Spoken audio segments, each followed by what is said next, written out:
Gimana kalau saya bilang, salah satu orang paling jenius dalam sejarah itu dulunya dianggap murid biasa aja. Hari ini, kita bakal bongkar yang namanya paradoks Einstein dan gimana paradoks ini menantang semua yang kita kira kita tahu soal apa itu kecerdasan.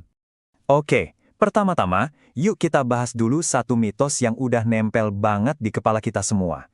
Gambaran soal murid yang sempurna. Coba deh, pejemin mata sebentar dan bayangin seorang jenius di kelas. Apa yang kebayang?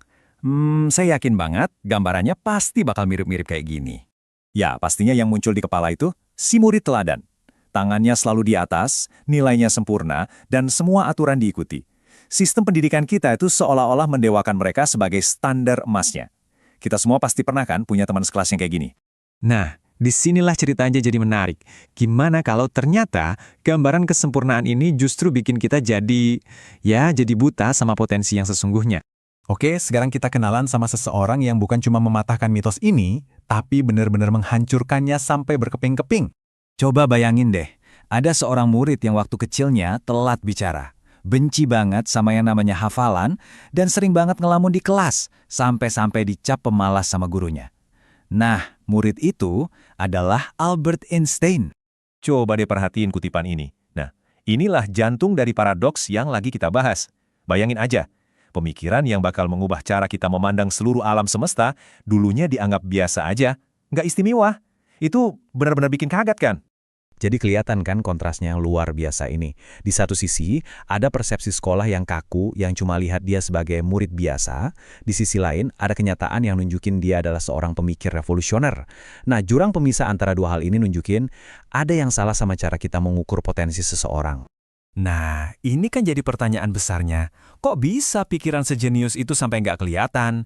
Apa sih yang salah dari sistemnya sampai potensi sebesar itu hampir aja terlewatkan? Dan ternyata, ya, cerita Einstein ini bukan satu-satunya kasus loh. Kalau kita gali lebih dalam, kita bakal nemuin sebuah pola yang cukup mengejutkan di antara banyak pemikir paling kreatif sepanjang sejarah. Dan bener aja, dia bukan satu-satunya ya. Ingat kan, tadi disebut banyak penemu besar. Ini beneran loh, coba pikirin Thomas Edison yang pernah dianggap terlalu bodoh untuk belajar apapun sama gurunya. Jadi pengalaman Einstein ini sebenarnya cuma gejala dari masalah yang jauh lebih gede soal cara kita menilai kecerdasan. Nah, disinilah akar masalahnya.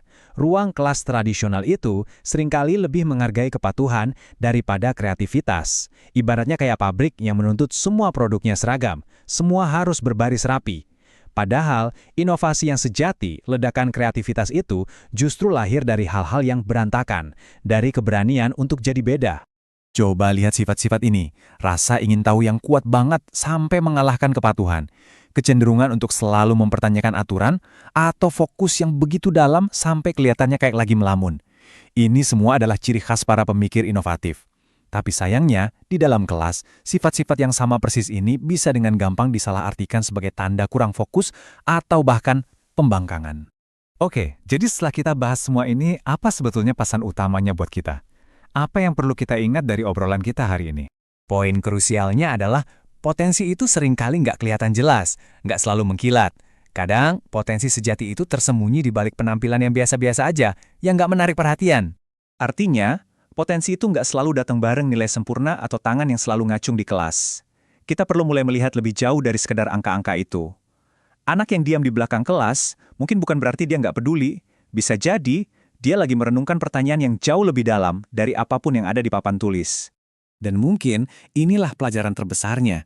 Terkadang potensi itu tersembunyi tepat di depan mata kita. Bisa jadi potensi untuk mengubah dunia itu sekarang lagi duduk diam di salah satu ruang kelas, kelihatan biasa banget buat orang yang nggak tahu cara melihatnya.